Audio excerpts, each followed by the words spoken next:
In your headlines, the suspect in a planned operation on Venetian Road Monday morning has died of his injuries. Great news for the little girl who was seriously injured in that car accident in Eleuthera. And a recording of a 911 call has residents questioning the dedication of officers of the RTCIPF.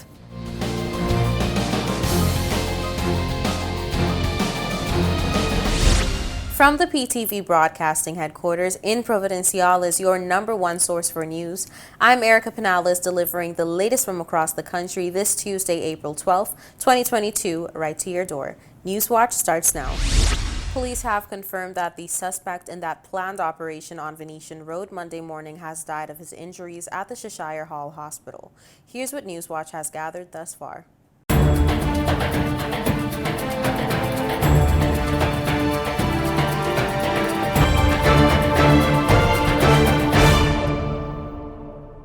22-year-old Randall Rigby, known mostly by his alias Trippy, died in hospital on Monday evening after a 16-hour-long fight for his life. Rigby, or Trippy, has been in police custody a number of times and was wanted by police before the operation that would ultimately lead to his death. Newswatch learns that the young man, who was a resident of School Hill, 5 Keys, was taken to the hospital from Venetian Road after 4 a.m. Monday morning after receiving a single gunshot wound to his abdomen when police fired a shot in his direction during their pursuit to bringing him in. He is said to have underwent surgery but was in urgent need of blood, which the hospital's blood bank made a plea for early Monday morning. Rigby was widely known as an outlaw, one who dared all things, even law enforcement. While police have not confirmed this information, Rigby was also rumored as one of the men to have led one of the 2 groups of men responsible for the spree of shootouts in the community of 5 Keys last week. Whether these allegations are true, only time will tell. Police say Monday morning's pursuit was a planned operation and say they have launched an investigation into that incident and will seek independent oversight for the review. In other crime news, hours later at the Providenciales International Airport, a Canadian man would be authorities' next arrest after sources say he was caught with an alleged 5 kilos of drugs. However, the arrest would be short-lived. 28-year-old David Litt, who is a native of Congo, escaped police custody shortly after his arrest. Police say his last known address is Long Bay. He is of slim build and about 5 feet 11 inches tall. Litt is urged to surrender at the nearest police station. Additionally, anyone with information on his whereabouts is asked to call 911 or Crime Stoppers at 1-800-8477. A disturbing recording of a 911 call has residents questioning the dedication of officers at the RTCIPF, begging answers to the questions, if they won't protect us, who will? Imagine being at home late at night and suddenly you begin hearing a loud pounding of your front door, which seemed like someone was trying to break in. That was the case for this woman, who made a few attempts at calling 911 and ultimately decided to record this call, which she says left her feeling hopeless and terrified. 911, what is the emergency? Yeah, I've been called. They say they're gonna send somebody else to help. Yes, sorry? I just been called. What's your name? Milan. Here you can hear the officer ask the woman the reason for her call in an almost annoyed tone before she tells him that someone has tried to get into her home by breaking in her front door. What's the problem, Malan? Because they broke my door. They come in to steal inside my house in 5 Keys. To that, he responds, Okay, the police will check it in the morning. So can I come in right now? No, they deal with another report. the officer nonchalantly shrugging off her report as if it were something trivial, despite the many reports of armed robberies taking place in that area. He tells her that officers are dealing with another report, also as if there are only 2 officers on the entire police force. The call continues. So what should it that I have to do in that situation, because I very scared inside? Well, if you will call the station and ask her. Can you give me police station number, please? 941-5891. Thank you. And the call ends. The terrified woman told to call the police station and ask the officers there if they'd come.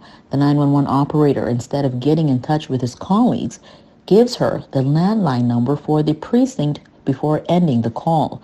For years, the public has complained about their experiences with the alleged disregard that officers portray during some of these reports, and in some cases, where calls are made and officers do not show at all. While we understand that some calls are screened based on the nature and significance of the call, residents say it is an all too common occurrence that does not help the force and the public's already strained relationship. Don't go anywhere. More News Watch when we return.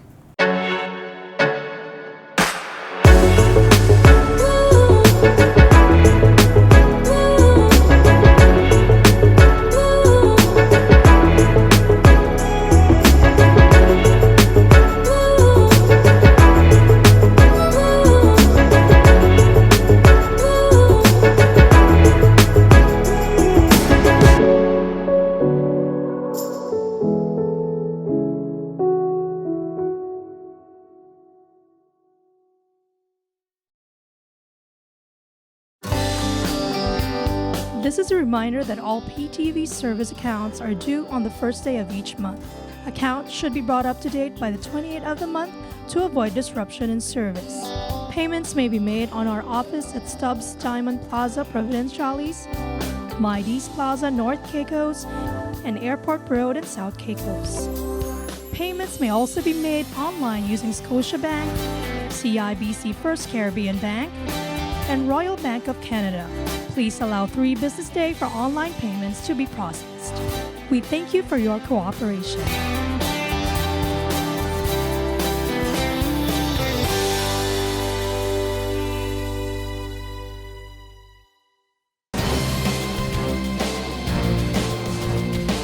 Welcome back to Newswatch. Yesterday, April 11, 2022, His Excellency Governor Nigel Dakin spent time with the Commissioner and a team seeing the areas they operate in and where a number of our most wanted can find shelter. Take a look.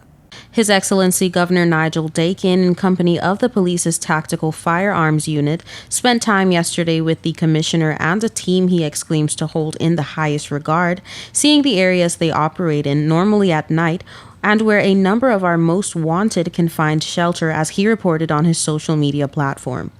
The team seemingly ventured into a yard where a man who the police had mounted 4 deliberate arrest operations against was shot dead several weeks ago. Separately and elsewhere, His Excellency stated that an intelligence-led deliberate arrest operation in the early hours of yesterday morning was mounted against a man who police believe is one of the main perpetrators of the most recent uptick in gang-related violent crime in the Five Keys areas. Said man has since died. The governor stated that this is one of a number of deliberate operations the police are mounting, further adding a piece of advice to the criminals and a vote of thanks to the law-abiding. The governor stated, "If you're involved in a criminality and are confronted by our tactical unit, or indeed any police officer, it would be in your best interests to lie down with your arms outstretched in front of you and comply. They are better trained, better equipped, and better motivated than you, and given the threat they work under, they will protect themselves, their colleagues, and the public from you." Further adding to the law-abiding, particularly at the moment in Five Keys, "What you've experienced is wholly unacceptable. You know that this level of crime has been imported into your community, and your engagement with the police has been outstanding. We know what we know because of a combination of community engagement and intelligence development, and for those of you being activists, you are making a massive difference." As this is all His Excellency has said regarding this matter, he promises more when I can say more. But tonight, kudos to our tactical unit and thanks to our engaged public. Trinique Thompson has undergone surgery and is in recovery. Great news for the little girl who was seriously injured in that car accident in Eleuthera 2 weeks ago. Trinique Thompson is now in recovery at the Princess Margaret Hospital in New Providence after undergoing a successful surgery of the injuries to her thigh bone as a result of a car accident 2 weeks ago in Eleuthera.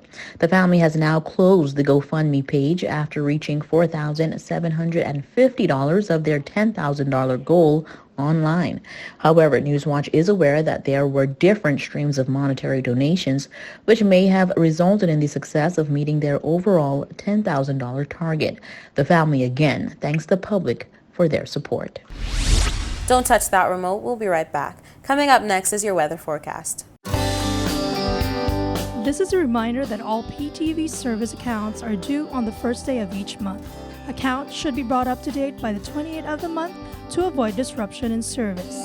Payments may be made on our office at Stubbs Diamond Plaza, Providenciales, Mides Plaza, North Caicos, and Airport Road in South Caicos.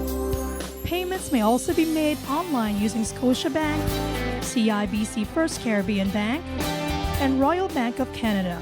Please allow 3 business days for online payments to be processed. We thank you for your cooperation.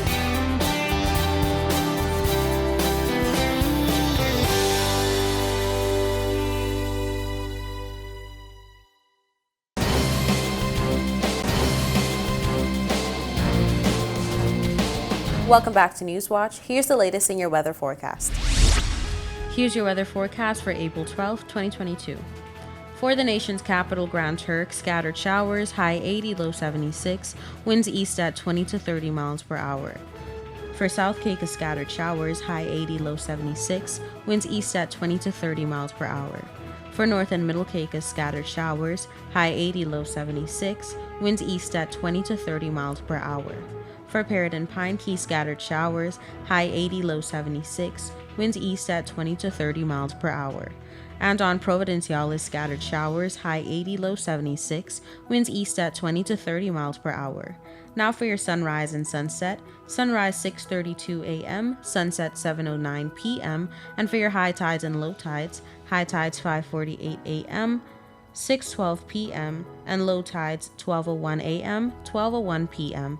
And that's it for your weather forecast. We'll be right back with more Newswatch.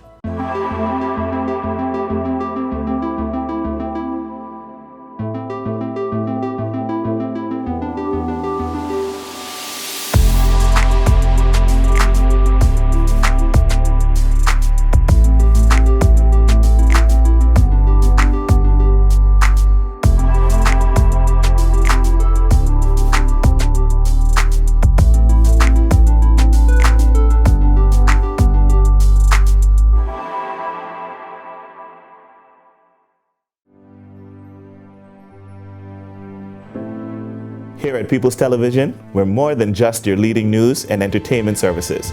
We are spreading the gospel.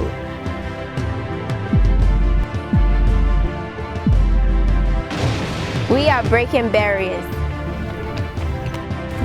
We are preserving the culture. Each one, teach one. We are committed to excellence. We're creating change. We are creating memories. We are the future. I am PTV. I am PTV. I am PTV. I am PTV. We are PTV. We are continuing the legacy.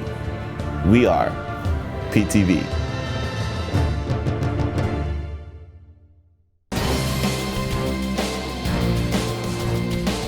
Welcome back to Newswatch. Over the years, the Ashley's Learning Center's annual concert has reportedly gotten great feedback from the public and never fails to bring out a crowd, which is what the ladies anticipated for this year and prevailed. Take a look.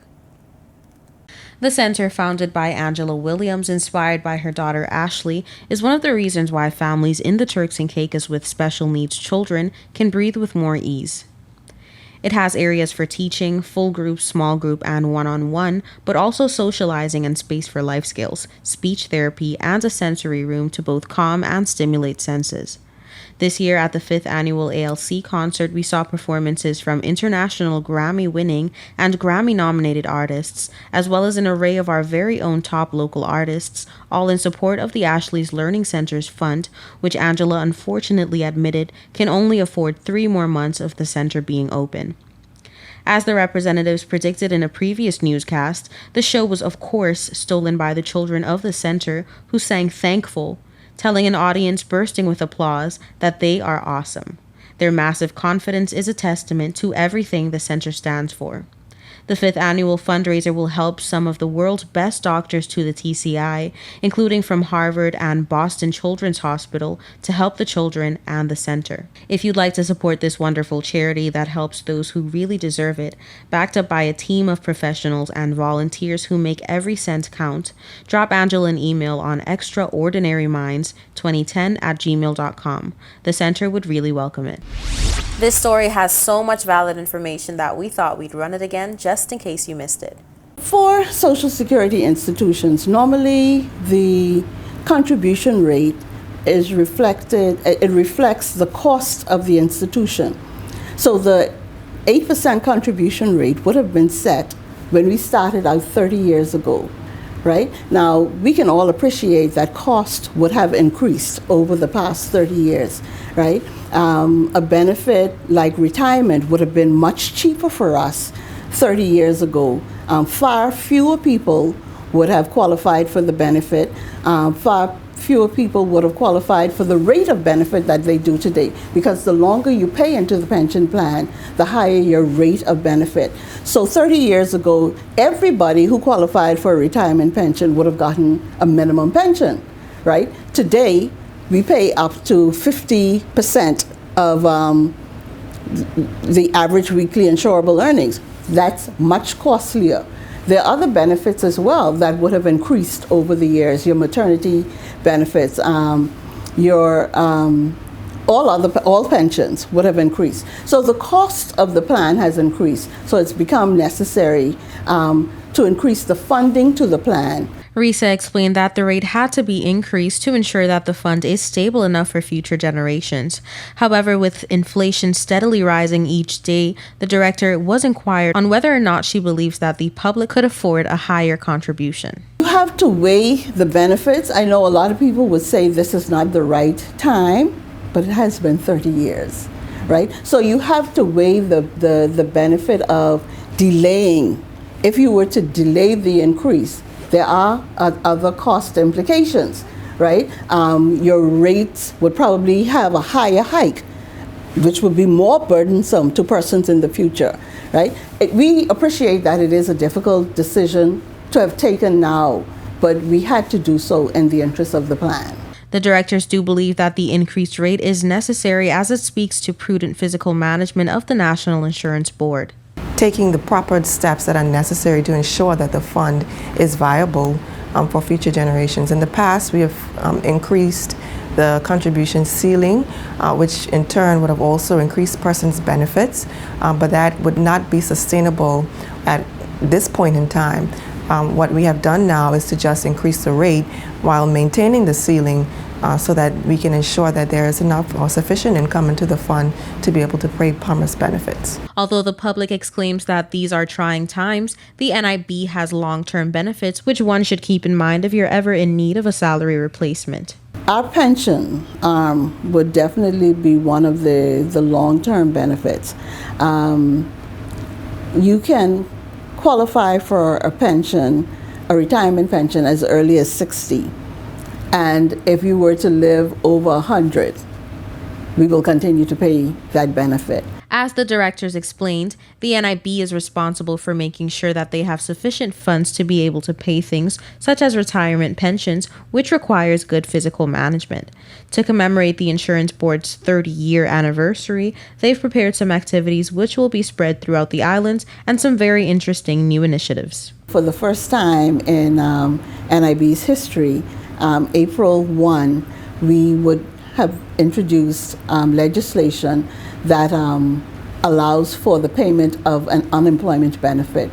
So yes, we have a 2% rate increase starting this month, but 1% of that 2% goes towards that unemployment benefit fund. The NIB has great upcoming plans, which include a fully operating IT system, and mention was also made of implementing electronic forms to include the public in this electronic upgrade. Finally, if you wish to benefit from the National Insurance Board, here's some advice for you. I'll just add that the NIB's value proposition still holds. The NIB is a great source of income replacement for sickness or for in retirement.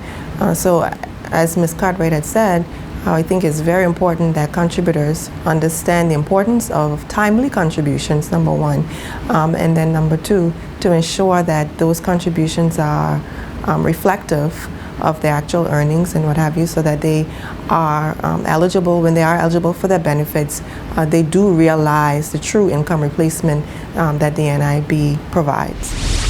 That brings us to the end of this edition of The Real News. I hate to leave you so soon, but of course, you can join us right back here every weekday at 6:30 p.m. and tap into our social media platforms at www.ptv8tci.com. I'm Erica Penales, keeping you informed, updated, and affiliated. Until next time.